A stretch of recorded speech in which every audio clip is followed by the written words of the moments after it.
Hi friends, welcome back to Rudra అభిరుచి channel. అందరు బాగున్నారా ఫ్రెండ్స్? నేను కూడా చాలా అంటే చాలా బాగున్నా.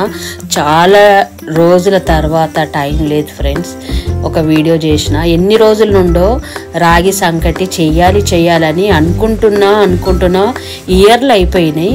ఇంకా నేనైతే ఏం చేసిన అంటే ఆ కటోరతోటి ఒక కటోరీ దొడ్డు బియ్యం మంచిగా కడిగి క్లీన్గా స్టవ్ పైన పెట్టిన. ఇక కొద్దిగా ఉప్పు వేసుకున్నా. ఫస్ట్ టైం చేస్తున్నా, ఎట్లొస్తో తెలియదు. ఇంకా అదైతే ఉడుకుతుంటుంటే ఇంకా నేను ఏం చేసిన అంటే కొద్దిగా పలుకు అట్లనే ఉంది, కొద్దిగా మొత్తం అన్నమంతా ఉడికినాక వేస్తాను రాగి పౌడర్. అది నేను ఏ కటోరతోనైతే బియ్యం తీసుకున్నానో అదే కటోరతోటి కలిపి తీసుకున్న ఫ్రెండ్స్. నాకు పౌడర్ వేయాలని తెలియదు. ఇట్లా కలిపి లిక్విడ్ లాగా కలిపి నేను దాంట్లో పోసేసిన. ఫస్ట్ టైం ఫ్రెండ్స్, ఎట్లా వచ్చిందో నాకు అర్థమైతే లేదు.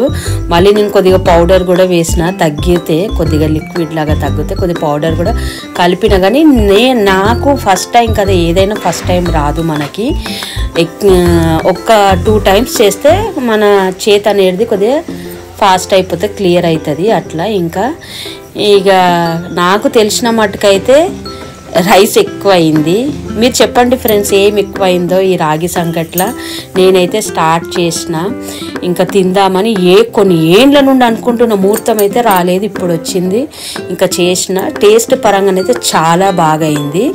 దీనికి కాంబినేషన్ చికెన్ తెచ్చి మంచిగా గ్రేవీ టైపు పులుసులాగా పెట్టిన. నాకు ముద్ద కూడా చేయటానికి రావట్లేదు, ఓపెన్గా చెప్తున్నా. ఇంకా కొద్దిగా నేనైతే నెయ్యి అయితే పోసుకున్నా.